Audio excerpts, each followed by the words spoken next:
Bismillahirrahmanirrahim. Assalamu alaikum dear students. Welcome in class of English of first year and this is Paradise College.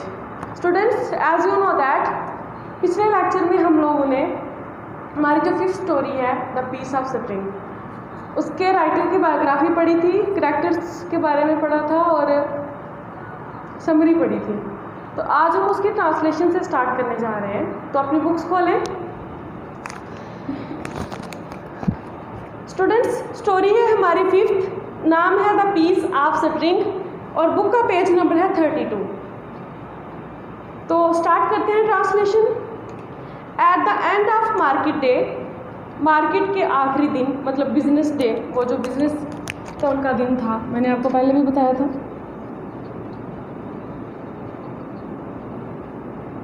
उसके last पे the rich people, अमीर आदमी with vehicles of all kinds, हर तरह की गाड़ियों के साथ, कार्स, छकड़े, गिग्स, ये हॉर्स कैरेज को बोलते हैं, बगियां जिसको कहते हैं हम लोग,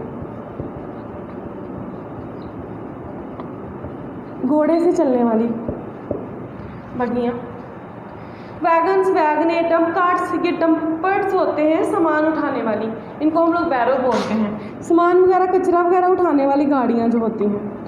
ओल्ड एज की, पुराने ज़माने की सेटिंग है तो उस हिसाब से वहाँ पे जो गाड़ियाँ अवेलेबल थी उनका जिक्र किया गया है। Gathered at a great big hall for a great meal, अमीर लोग हर किस्म की गाड़ियाँ, मसलन छकड़े, बग्गियाँ, वैगने, सामान उठाने वाली गाड़ियों के साथ एक बहुत ही बड़े हॉल में खाना खाने के लिए, अजीम व शान खाना खाने के लिए इकट्ठे हुए।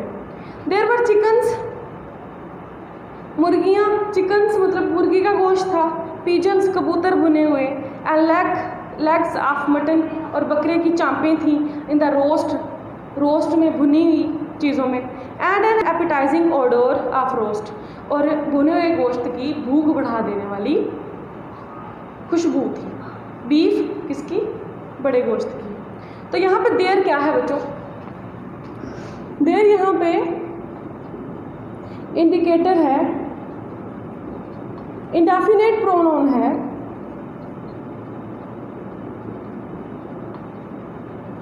ये यहाँ पे इशारा कर रहा है, इंडिकेट कर रहा है किसकी तरफ? देखें, वहां पे थी चिकन्स, मुर्गियां, पिजन्स। इंडिकेट किसको कर रहा है बच्चों? देयर वर, इंडिकेटर है तो किसको इंडिकेट कर रहा है? चिकन्स को, पिजन्स को, लेग्स ऑफ मटन है यहाँ पे, और एपिटाइजिंग ओडोर है बड़े गोश्त की। तो यहाँ पे वर क्यों यूज़ किया गया है? क्योंकि ये एक से ज़्यादा चीज़ों को इंडिकेट कर रहा है। सब्जेक्ट्स यहाँ पे क्या हैं? हमारे मल्टी हैं, इस वजह से। लीफ एंड ग्रेवी, लीफ यहाँ पे सैलड को कहा गया है, ग्रेवी मतलब शोरबा, सलाद और शोरबा, dripping over the brown skin. अब ये जो ग्रेवी है ना, इसके मीनिंग्स में आगे इजाफा कर रहा है। Dripping over the brown skin मतलब वो भुना हुआ गोश्त जिसकी फिर बाद में जो ऊपर वाली स्किन है वो ब्राउन हो जाती है। भुने हुए गोश्त थे, टपकता हुआ शोरबा, विच इंक्रीज द एपिटाइट, जो कि भूख को बढ़ा रहा था, and made everybody's mouth water, और जिसने हर किसी के मुंह में पानी भर दिया। अब देखें यहाँ पे क्या कहता है? सलाद और शोरबे, गोश्त, भुने हुए गोश्त के ऊपर से टपकता हुआ शोरबा जिसने हर किसी की भूख को बढ़ा दिया और हर किसी के मुंह में पानी आ गया। अब देखें यहाँ पे मेड एवरीबॉडीज माउथ, तो यहाँ पे जब हम लोग किसी का पोजेशन शो करते हैं लिविंग थिंग्स का, तो बेशक बच्चों यहाँ पे ये एवरीबॉडी यहाँ पे क्या है? ये डिस्ट्रीब्यूटिव प्रोनाउन है ना,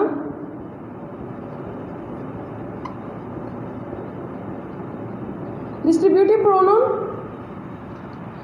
तो यहाँ पे इसके साथ हमने एपोस्ट्रोफी यूज की है पोजेशन शो करने के लिए। एवरीबॉडीज, एनीबॉडीज, एनीवन्स, इस तरह से। तो वाटर यहाँ पे एज अ वर्ब यूज हुआ है। वाटर क्या है यहाँ पे? As a verb. आगे देखिए, एवरीवन टोल्ड हिज अफेयर्स, हर किसी ने अपने मामला बताए। हिज परचेजेस एंड सेल्स, उसने जो जो खरीदा, जो जो बेचा, हर किसी ने अपने मामलात बताए कि उसने जो जो खरीदा, जो जो बेचा। The dinners discuss the crops. Dinners बच्चों यहाँ पे वो खाना खाने वालों को कहा गया है। खाना खाने वाले डिस्कस द क्रॉप्स, फसल की बात करते, एंड द वेदर और मौसम की, विच वॉज फेवरेबल जो कि अच्छा था, फॉर द ग्रीन थिंग्स सबज चीज़ों के लिए, बट नॉट फॉर वीट गंदम के लिए नहीं। खाना खाने वाले लोग फसल और मौसम की बात करने लगे जो कि सब चीज़ों के लिए बहुत अच्छा था लेकिन गंदम के लिए अच्छा नहीं था। मतलब बहुत ज़्यादा बारिश का होना, बरसात का होना गंदम की जो जड़ें होती हैं, रूट्स होती हैं, उनको ख़राब कर देता है, तो ये ख़तरनाक होता है उसके लिए। तो फेवरेबल मतलब beneficial.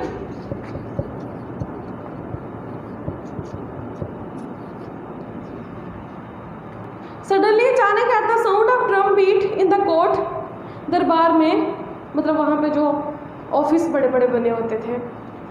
Everybody rose from the seats, वहाँ पे अचानक दरबार में ढोल का बजना शुरू हो गया। हर कोई उठ खड़ा हुआ अपनी सीट से, except a few ones who still had the food in their hands. सिर्फ वो लोग नहीं उठे जिनके हाथ में अभी तक खाना था। वहाँ पे अचानक दरबार में ढोल बजना शुरू हो गया और हर कोई अपनी सीट से उठ खड़ा हुआ, मास वाए उनके जिनके हाथ में अभी तक खाना था। After the drum beat had ceased, जब ड्रम का बजना बंद हो गया, ये ढोल की थाप बंद हो गई। सीज्ड मतलब स्टॉप, रुक जाना। The drum beater called out to the people, drum बजाने वाले ने लोगों को बुलाया, हु वर नाउ अटेंटिव, जो कि अब मुतवज्जो हो चुके थे। अटेंटिव बच्चों, अटेंड होता है, अटेंड करना, ये है वर्ब जिसको हम मॉडिफाई कर सकते हैं। अटेंटिव इसका एडजेक्टिव है और अटेंशन नाउन।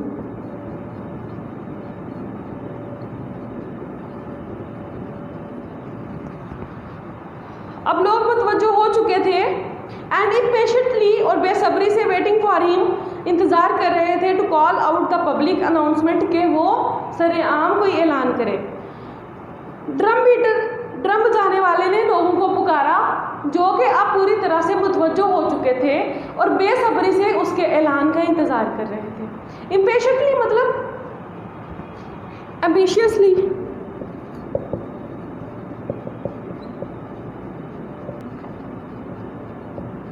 एंग्शियसली,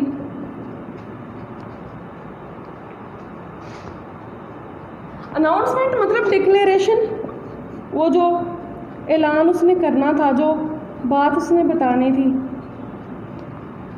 तो पहले क्या होता था, ऐलान वगैरह नहीं होते थे मसाजिद वगैरह में, स्पीकर्स में, तो बल्कि कोई चीज़ घंटी बजा के, ढोल बजा के लोगों को सम्मन किया जाता था, इकट्ठे किया जाता था, फिर उनको बात बताई जाती थी। It is hereby made known to the inhabitants, यहाँ के लोगों को ये चीज़ या ये बात बताई जाए, ऑफ दिस प्लेस, इस जगह के, and in general to all persons, और आमतौर पे सभी लोगों को, इन द मार्केट में, that a black leather pocket book, काले रंग का बटुआ, कंटेनिंग 500 शिलिंग्स, जिसके अंदर 500 शिलिंग थे। शिलिंग क्या है, अब फ्रेंच करेंसी को कहा गया है। एंड सम बिजनेस पेपर्स, और कुछ कारोबारी कागजात, वॉज लॉस्ट, गुम गया है। अब यहाँ पे वॉस क्यों आया है, पीछे तो हमने दो चीज़ों को का जिक्र किया है, शिलिंग्स और बिजनेस पेपर्स, बल्कि वॉस यहाँ पे बच्चों क्यों आया है, पॉकेट बुक के लिए।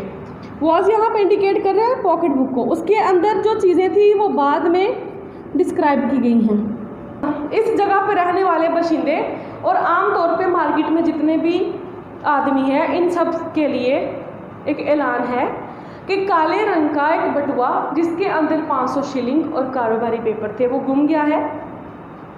ऑन द रोड, सड़क पे, between 9 AM and 10 in the morning, सुबह 9 से 10 बजे के बीच में। The finder is requested to return the same to the mayor's office और टू मिस्टर जेम्स, ढूंढने वाले से दरख्वास्त है कि वो या तो इसको मेयर के ऑफिस में पहुंचा दे या मिस्टर जेम्स को दे दे। The caretaker of this public hall, जो कि ये जो बड़ा सा हॉल है, इसका केयर टेकर मतलब इसका जुम्मेदार है, इसका नाज़िम है। There will be a reward of 20 shillings, तो उस बंदे को 20 शिलिंग इनाम दिया जाएगा। After the meal had concluded, बच्चों इनहेबिटेंट्स किसको कहा गया है? नेटिव्स को। नेटिव जो यहाँ पे रहने वाले होते हैं, natives, रस्टिक्स।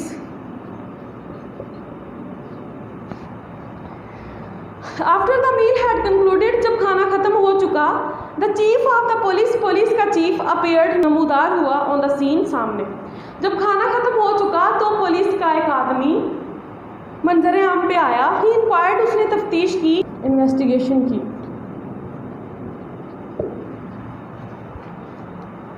Is mister Hubert hair, क्या मिस्टर ह्यूबर्ट यहाँ है? मिस्टर ह्यूबर्ट सीटेड, बैठे थे। सीट बच्चों यहाँ पे वर्ब और सीटेड उसकी सेकंड फॉर्म को यूज़ किया गया है।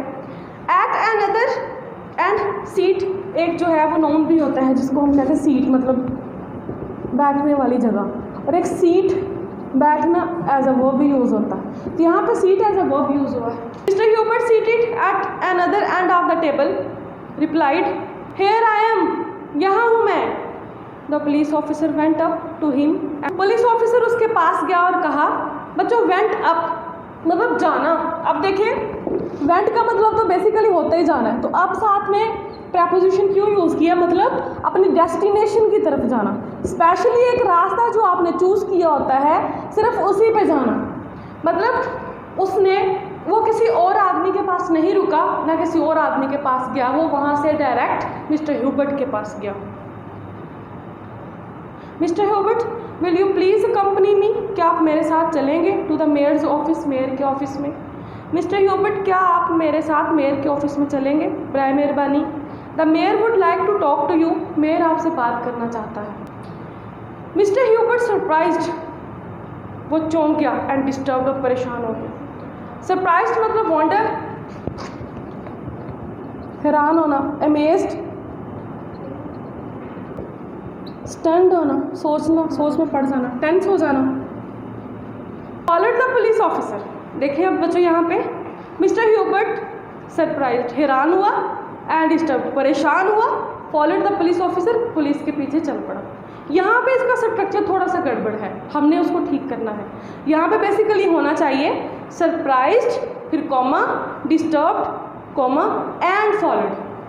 तो उन्होंने एंड पहले लगा दिया है, हालांकि एंड जो है एक ही जगह पे जब तीन वर्ब्स कोऑर्डिनेट कर रहे हों, कोऑर्डिनेशन हो रहा हो वहाँ पे, तो वहाँ पे हम लास्ट वाले दो के बीच में एंड लगाते हैं। किसके लिए? पैरेलल स्ट्रक्चर के लिए, एक स्ट्रक्चर बनाने के लिए।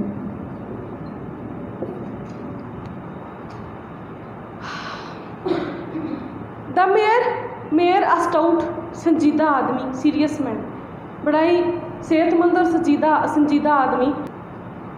मेयर जो कि सेहतमंद और संजीदा आदमी था, ह्यूबर्ट का इंतज़ार कर रहा था। बच्चे ये देखें, द मेयर के बाद यहाँ पे कॉमा क्यों यूज़ हुआ है? क्योंकि आगे उसको डिस्क्राइब करने के लिए, एक्सप्लेन करने के लिए। हम एक्सप्लेन के लिए किसी कैरेक्टर के या किसी चीज़ की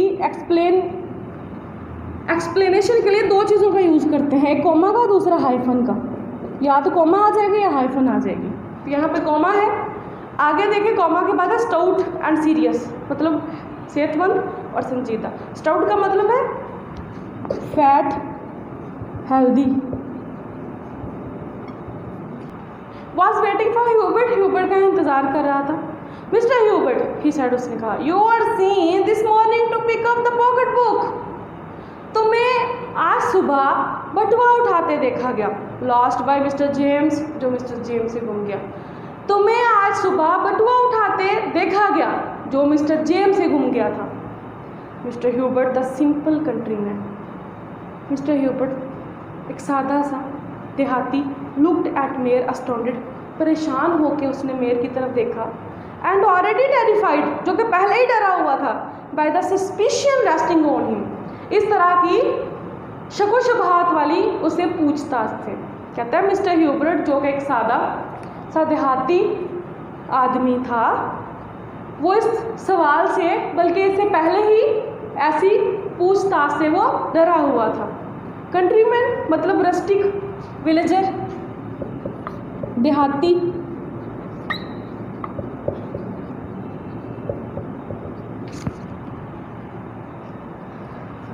Astounded mean disturbed, terrified, fearful, horrified. Why me? Me picked up the pocket book. मैंने उठाया वो बटुआ. Yes, you yourself. हाँ, तुमने बजाते खुद. अब देखें वो हैरान हो जाता है, कहता क्यों? मैंने उठाया वो बटुआ. तो आगे से मेयर क्या जवाब देता है? हाँ, तुमने खुद उठाया है. योरसेल्फ यहाँ पे क्या यूज हुआ है? Reflexive pronoun. By my word of honour, खुदा की कसम, I never heard of it but you were seen, लेकिन तुम्हें देखा गया. कहता है खुदा की कसम मैंने ऐसा नहीं किया, बट यू वर सीन, लेकिन तुम्हें देखा गया है. आगे से मेयर कहता है I was seen with the pocket book, मुझे उस बटुए के साथ देखा गया, मुझे वो बटुआ पकड़ते देखा गया. हु सा मी, किसने देखा मुझे? मिस्टर मनाना, द हार्नेस मैन. मिस्टर मनाना जो कि घोड़ों की काठियाँ वगैरह बनाता है, उसने तुम्हें उस बटुए के साथ देखा. अब वो वर्दी मैन था, उनके लिए इज़्ज़तदार आदमी था, लेकिन दूसरी तरफ देखें अपोजिशन पे एक सिंपल देहाती खड़ा है उनके सामने, एक रस्टिक विलेजर खड़ा है, उसकी कोई इज्जत नहीं है. Mister Hubert the old man, mister Hubert बूढ़ा आदमी, रिमेंबर्ड कुछ याद किया, अंडरस्टूड कुछ समझा, एंड फ्लश्ड विद एंगर, और गुस्से से उसका बुरा हाल हो गया, गुस्से से चमक उठा. रिमेंबर्ड कुछ याद आया उसको, फिर वो समझ गया, फिर उसको गुस्सा आ गया. ओ हिम, यस, ओ हाँ उसने. He saw me pick up this string here, उसने मुझे ये रस्सी का टुकड़ा पकड़ते देखा था. वो रस्सी का टुकड़ा निकाल के दिखाता है. And as he said so, जैसे ही उसने ये कहा, he drew out the little piece of string from his pocket book. जैसे ही उसने ये बात की, उसने अपनी जेब से एक रस्सी का टुकड़ा निकाल के दिखाया. But the mayor shook his head and said, shook का मतलब है बच्चों नेगेटिव सेंस में सर हिलाना. मेयर ने नफ़ी में सर हिलाया और कहा you will not make me believe that mister Manana, तुम मुझे इस बात पर यकीन नहीं करवा सकते कि mister Manana who is a man of worthy credence, जो कि एक इज़्ज़तदार आदमी है, mistook the cord for a pocket book, वो एक बटुए के लिए झूठ बोलेगा. कहता तुम मुझे इस बात पर यकीन नहीं करवा सकते कि मिस्टर मनाना जो कि एक इज़्ज़तदार आदमी है, वो एक बटुए के लिए झूठ बोलेगा. हालांकि रियलिटी यही थी, लेकिन बात क्या है कि अमीर लोगों ने पट्टी बांधी होती है ना, मतलब वो जो करते हैं वो ठीक है, वो कुछ भी करते हैं ना वो ठीक है, उनके पास पार होती है, भाई वो करवा सकते हैं, मनवा सकते हैं. लेकिन दूसरी तरफ विलेजर जो पूरी स्टोरी में प्रोटेस्ट करता रहा कि मैंने बटुआ नहीं उठाया, लेकिन उसकी एंड तक किसी ने नहीं सुनी. नेक्स्ट पेज टर्न करें, पेज 33 पे आए, इसको भी थोड़ा सा रीड करते हैं. Mister Hubert the peasant, peasant कहते हैं बच्चों फार्मर को, किसान को. फ्यूरियसली मतलब गुस्से से, lifted his hand, mister Hubert ने गुस्से से अपना हाथ छुटकारा. स्पैट एट वन साइड, एक तरफ थूका, टू अटेस्ट हिज ऑनर, अपनी इज्जत की गवाही के लिए. And said in the most exasperating tone, और बड़े ही गुस्से के तंजिया अंदाज से कहा, it is nevertheless truth of the good God, the sacred truth, सच्चाई कभी भी ज़ाया नहीं जाती है, मुकद्दस सच्चाई. I repeat it on my soul and salvation, मैं अपनी रूह को, अपने ईमान को गवाह बना के कहता हूँ. एक्सेस्परेटिंग का मतलब है इरिटेटिंग, एनॉइंग.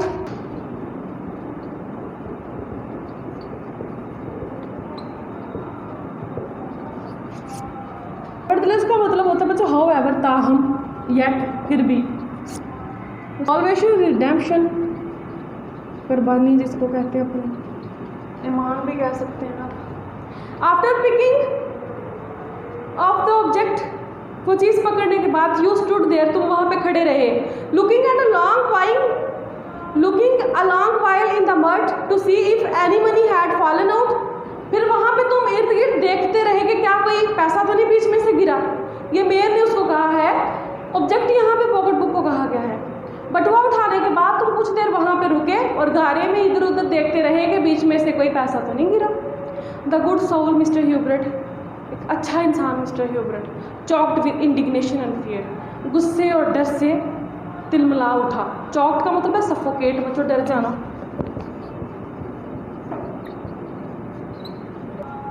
इंडिग्नेशन मतलब इनॉय, गुस्से से. तो बच्चों हमने इस स्टोरी का फर्स्ट पेज और सेकंड का एक पैरा ऊपर वाला थोड़ा सा ख़त्म कर लिया है। अब देखते हैं इसमें से क्वेश्चन कौन सा बनता है। जी बच्चों, तो आज का हमारा क्वेश्चन है, why did banana accuse mister Hubert of picking the lost pocket book. मनाना क्यों इल्ज़ाम देता है उसको कि इसने पॉकेट बुक उठाया। बेसिकली क्या हुआ था, Hubert picked a piece of string but Banana misunderstood, उसको गलतफहमी हो गई थी।